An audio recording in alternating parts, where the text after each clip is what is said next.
क्यों कुछ बातें हम यूं भूल जाते हैं और कुछ बातें हमारे अंदर ऐसे चिपक जाती हैं कि हम चाह कर भी उन्हें भूल नहीं पाते। चलिए बात करते हैं इंसानी दिमाग की एक फैसिनेटिंग प्रोसेस के बारे में जिसे हम कहते हैं मेमोरी।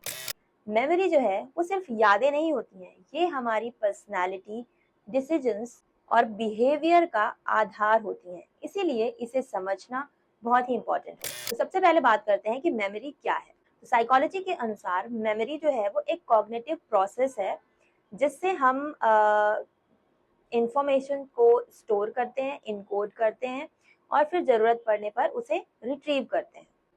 यानी कि मेमोरी जो है वो हमारे दिमाग का एक फाइल स्टोरेज सिस्टम की तरह होता है, बट ये सिस्टम तब तक काम नहीं करता है जब तक हम इन फाइल्स को अच्छे से स्टोर ना करें। और ये मेमोरीज हमारे इमोशंस, आइडेंटिटी, हैबिट्स और लर्निंग को शेप करती हैं। अब बात करते हैं मेमोरी के टाइप्स। तो मेनली मेमोरी दो टाइप्स की होती हैं, एक शॉर्ट टर्म मेमोरी और एक लॉन्ग टर्म मेमोरी। तो शॉर्ट टर्म मेमोरी जो होती है इसे हम वर्किंग मेमोरी भी कहते हैं। इसमें कोई भी इंफॉर्मेशन एक लिमिटेड टाइम के लिए टेम्परेली होल्ड की जाती है। ये जो है एक बार में सिर्फ 5 से 9 चीजें याद रख सकती है। फॉर एग्जाम्पल वर्किंग मेमोरी में जो है वो दिमाग एक्टिव होता है, जैसे कि मैथ्स की प्रॉब्लम सॉल्व करते वक्त। लेकिन अगर वही इंफॉर्मेशन जो है वो रिपीट ना की जाए तो ये मेमोरी जो है वो खो जाती है। फॉर एग्जाम्पल अगर किसी ने हमें ओटीपी बताया तो हमने उसे अपने फोन में टाइप कर लिया और उसके बाद थोड़ी देर बाद हम उसे भूल जाते हैं। तो ये हुआ शॉर्ट टर्म मेमोरी का एग्जाम्पल। अब बात करते हैं लॉन्ग टर्म मेमोरी के बारे में। तो जब इन्फॉर्मेशन जो है वो बार बार दोहराई जाती है या फिर इम्पोर्टेंट होती है तो वो लॉन्ग टर्म मेमोरी में चली जाती है। ये मेमोरी जो है वो स्टेबल रहती है, ये सालों साल या फिर पूरी जिंदगी कई बार इंफॉर्मेशन को स्टोर करके रखती है। अब लॉन्ग टर्म मेमोरी में भी दो टाइप होते हैं, पहला होता है एक्सप्लिसिट लॉन्ग टर्म मेमोरी और दूसरा इम्प्लिसिट। तो एक्सप्लिसिट मेमोरी जो है वो फैक्ट्स और इवेंट्स को याद रखती है, जैसे कि बर्थडेज या फिर आपके स्कूल या कॉलेज की कोई मेमोरी। और इम्प्लिसिट मेमोरी जो होती है वो मोटर स्किल्स को याद रखती है, जैसे साइकिल चलाना, कार चलाना। लॉन्ग टर्म मेमोरी जो है वो हिपोकैम्पस और सेरेब्रल कॉर्टेक्स में स्टोर होती है। और जब भी कोई मेमोरी जो है वो इमोशनल होती है तो एमिगडाला उसे और स्ट्रॉन्ग बना देता है। अब बात करते हैं कि मेमोरी जो है वो बनती कैसे है। कोई भी मेमोरी बनने की 3 स्टेजेस होती हैं। सबसे पहली स्टेज होती है इनकोडिंग, यानी कि जानकारी को मेंटल फॉर्म में बदलना। जब भी हम किसी चीज को देखते हैं, सुनते हैं तो हमारा दिमाग उसे ट्रांसलेट करता है। उसके बाद वो जानकारी को दिमाग में स्टोर करता है, यानी कि स्टोरेज। जैसे कि हम कंप्यूटर्स में फाइल को सेव करते हैं। उसके बाद आता है रिट्रीवल, यानी कि जरूरत पड़ने पर उस इंफॉर्मेशन को सामने लाना, यानी कि सही समय पर फाइल को ढूंढना। फॉर एग्जाम्पल, आपने किसी बात को सुना लेकिन उसे ठीक से समझा नहीं, तो इनकोडिंग जो है वो ठीक से नहीं होगी।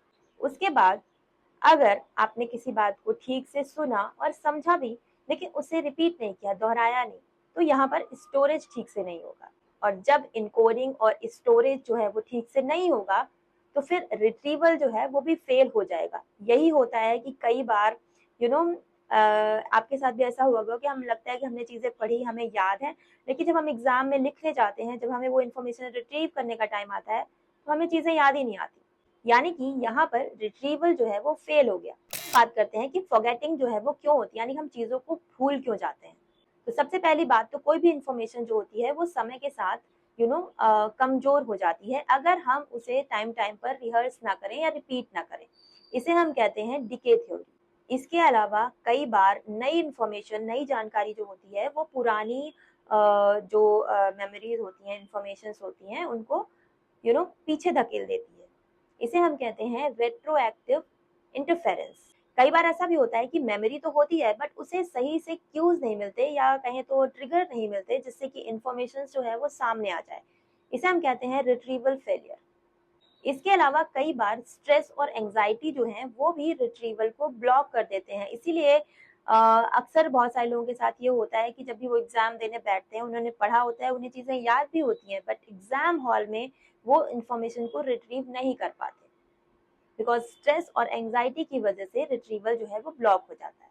अब बात करते हैं कि मेमोरी और इमोशन का क्या रिलेशन होता है। इमोशन जो होता है वो मेमोरी को बहुत ही डीपली इनकोड करने में मदद करता है, यानी कि एमिगडाला हमारे इमोशनल एक्सपीरियंसेस को बहुत ही डीप हमारी मेमोरी में सेव कर लेता है। फॉर एग्जांपल अगर कोई इवेंट है जो बहुत ही ज़्यादा इमोशनल है, फॉर एग्जांपल आपको किसी ने बहुत ही ज़्यादा डीपली हर्ट किया, तो उस वक्त आप बहुत ही ज़्यादा इमोशनल हो गए। यही कारण होता है कि इस तरह की चीज़ें जो होती हैं, हर्ट या पहला प्यार या हार्ट ब्रेक या फिर बहुत सा ऐसी चीज़ें जिससे बहुत डीप इमोशंस जुड़े होते हैं, हम उन्हें ज़िंदगी भर नहीं भूल पाते, क्योंकि इमोशंस की वजह से एमिगडाला ने उस मेमोरी को बहुत ही डीपली इनकोड कर दिया है। कई बार ऐसा भी होता है कि ये जो इमोशनल एक्सपीरियंस होते हैं, हम ये भूल जाते हैं कि उस दिन हमने क्या खाया था, लेकिन ये हमें याद रहता है कि किसने क्या क्या कहा, वर्ड टू वर्ड हमें वो सारी चीजें याद रहती हैं, क्योंकि उस वक्त हम बहुत ही ज्यादा इमोशनल थे। तो इमोशंस जो होते हैं वो मेमोरी को बहुत ही ज्यादा डीपली इनकोड करने में मदद करते हैं। यानी कोई भी चीज अगर बहुत ज्यादा इमोशनल होती है या इमोशंस से जुड़ी होती है, तो हम उसे बहुत लंबे समय तक और बहुत अच्छे से याद रखते हैं। इसीलिए साइकोथेरेपी में इमोशनल मेमोरीज को प्रोसेस करना सिखाते हैं, ताकि हमारी हीलिंग हो सके और हम उस बात से आगे बढ़ सके। अब बात करते हैं कि मेमोरी जो है उसको स्ट्रॉन्ग कैसे करें। तो सबसे पहली चीज रिपीटेशन, यानी कि कुछ कुछ अंतराल में चीजों को रिपीट करते रहने से मेमोरी जो है वो स्ट्रांग होती है। इसके अलावा इंफॉर्मेशन को रिकॉल करने की प्रैक्टिस करें। जैसे कि अगर आप कुछ पढ़ रहे हैं और आपने एक चैप्टर पढ़ लिया और दूसरा चैप्टर पढ़ रहे हैं, तो खुद से आप सवाल पूछ सकते हैं, इंफॉर्मेशन को रिट्रीव करने की प्रैक्टिस कर सकते हैं। इसके अलावा माइंडफुलनेस प्रैक्टिस करें। जब हम प्रेजेंट मोमेंट में रहने की प्रैक्टिस करते हैं, तो इससे हमारी जो इनकोडिंग वाली जो प्रोसेस है वो स्ट्रांग होती है। यानी कि हमारा दिमाग जो है वो अच्छे से जानकारियों को मेमोरी के फॉर्म में बदल सकता है। इसके अलावा स्लीप, मेमोरी स्ट्रांग करने के लिए नींद भी बहुत ज़्यादा ज़रूरी है, क्योंकि मेमोरी कंसोलिडेशन जो है वो स्लीप के दौरान होता है। यानी कि poor sleep is equal to poor memory. इसके अलावा इमोशंस, जैसे कि हमने पहले बात करी कि इमोशंस जो है वो मेमोरी को स्ट्रांग बनाते हैं। यानी कि ड्राई इन्फॉर्मेशन जो होती है वो हमारा दिमाग बहुत जल्दी भूल जाता है, लेकिन अगर कोई चीज़ इमोशन से कनेक्टेड है, रिलेटेबल है, तो वो उस चीज़ों को ज़्यादा लंबे समय तक और अच्छे से याद रखता है। मेमोरी को समझना यानी कि अपने आप को समझना, और इसी अंडरस्टैंडिंग से हम अपने आप को हील, ग्रो और इवॉल्व कर सकते हैं। अगर आप चाहते हैं कि मेमोरी में मैं और वीडियोस बनाऊं, जैसे कि कैसे चाइल्डहुड मेमोरीज हमारे अडल्ट लाइफ को अफेक्ट करती हैं, तो प्लीज़ कमेंट सेक्शन में ज़रूर बताएं। और अगर आपने ये वीडियो यहाँ तक देख ही लिया है, तो वीडियो को लाइक शेयर करना बिल्कुल ना भूलें, और साथ ही साथ चैनल को सब्सक्राइब करें और बेल आइकन दबाएं, ताकि आने वाली वीडियोस की नोटिफिकेशंस आपको मिलती रहे।